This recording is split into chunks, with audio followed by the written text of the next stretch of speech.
Nandyal municipal engineering విభాగం outsourcing కార్మికులు సమ్మె చేపట్టడంతో పట్టణంలోని పలు ప్రాంతాలలో నీటి సమస్య తలెత్తింది. కార్మికుల సమస్యలు పరిష్కరించడంలో వైఫల్యం చెందినట్లు కార్మికులు ఆరోపిస్తున్నారు. రాష్ట్ర వ్యాప్తంగా అన్ని మున్సిపాలిటీలలో విధులు నిర్వహించే ఇంజనీరింగ్ విభాగం అవుట్సోర్సింగ్ కార్మికులు సమ్మెబాట చేపట్టారు. గతంలో కార్మికుల సమస్యలను పరిష్కరించాలని రాష్ట్ర మున్సిపల్ శాఖ మంత్రి నారాయణకు సమ్మె నోటీస్ అందించారు.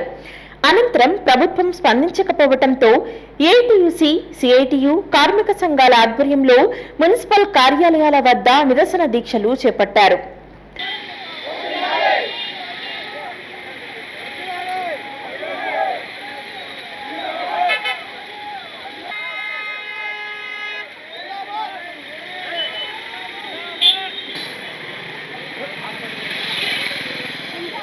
పన్నెండు రోజుల పాటు నిరసన దీక్షలు చేపట్టినా ప్రభుత్వం స్పందించలేదు.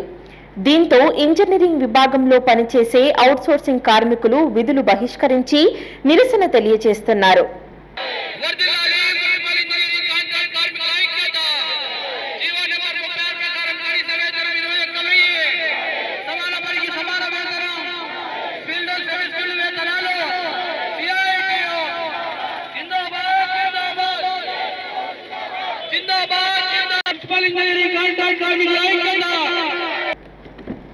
కార్మికులు విధులు బహిష్కరించడంతో నంద్యాల పట్టణంలో నీటి సమస్య తలెత్తింది. పట్టణంలోని Gopal Nagar, NGOs colony, YSR Nagar, revenue quarters మరియు ఇతర ప్రాంతాలలో నీటి సమస్య తలెత్తడంతో స్థానిక ప్రజలు మున్సిపల్ కార్యాలయం ఎదుట బుధవారం నిరసన తెలియజేశారు.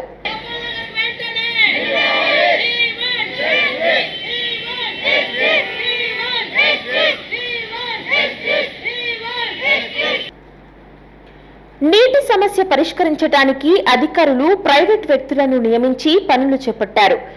గోపాల్ నగర్ లో ప్రైవేట్ వ్యక్తులు విధులు నిర్వహిస్తుండగా సమ్మె చేపట్టిన కార్మికులు వారిని అడ్డుకున్నారు. దీంతో స్థానికులకు సమ్మె చేస్తున్న కార్మికుల మధ్య వాగ్వాదం చోటు చేసుకుంది.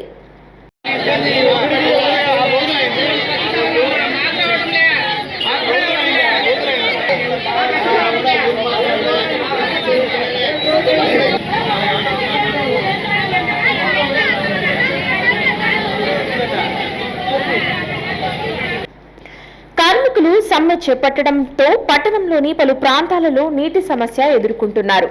అవుట్సోర్సింగ్ కార్మికులకు ప్రభుత్వ సంక్షేమ పథకాలు వర్తింపచేయాలని, కనీస వేతనం 26,000 చెల్లించాలని, ఉద్యోగ భద్రత కల్పించాలని పలు అంశాలపై సమ్మె చేస్తున్నారు. దీంతో సమ్మె ప్రభావం పట్టణ ప్రజలపై పడటం వలన ఇబ్బందులు ఎదుర్కొంటున్నారు. కార్మికుల సమస్యలు పరిష్కరించాలని సిపిఎం, సిపిఐ, వైసీపీ పార్టీల నాయకులు డిమాండ్ చేస్తున్నారు.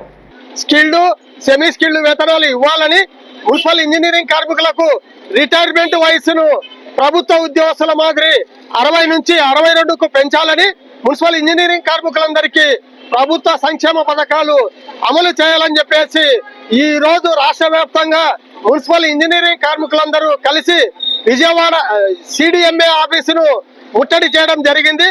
ఇప్పటికైనా కానీ ఏపీ ప్రభుత్వం వారు మున్సిపల్ ఇంజనీరింగ్ అవుట్సోర్సింగ్ కార్మికుల న్యాయమైన సమస్యలను పరిష్కారం చేసి ప్రజలకు ఇబ్బందులు లేకుండా, నీళ్లకు కానీ కరెంటుకు కానీ ఎటువంటి సమస్య లేకుండా వాళ్ళను ఇబ్బందుల పాలు కాకుండా చూడాలని, ఏ రోజు కూడా ప్రజలకు ఇబ్బంది పెట్టాలనే ఆలోచన మాకు లేదు. ప్రజల కోసమే పనిచేస్తున్నాం. సమ్మె అయిపోతే మళ్ళీ మా వర్కులు ఖచ్చితంగా ఇంకా మంచి సేవలు ప్రజలకు అందిస్తాం. కాబట్టి ప్రభుత్వం వెంటనే మా సమస్యలు పరిష్కరించాలా. కమిషనర్లు, అధికారులు బెదిరిస్తే బెదిరే పరిస్థితే లేదు. ఎందుకంటే చెప్పే చేస్తున్నాము. ఈరోజు ప్రజలు కూడా మాకు మద్దతు ఇస్తారు. నిన్న గోపాల్ నగర్ లో జరిగిన సందర్భంగా కడుపు కాలుతుంది, వాళ్ళు రోడ్ల మీదకి వచ్చినారు. కానీ ప్రభుత్వం వాళ్ళకి జీతాలు పెంచాలా, పర్మనెంట్ వర్కర్లను పెట్టి మాకు పని చేయాలని చెప్పేసి డిమాండ్ చేసి మరి అక్కడ కూడా అడగడం జరిగింది. అట్లే కమిషనర్. హలో అండి, నేను మీకు Rakshitha. Please to subscribe Nandyal communications.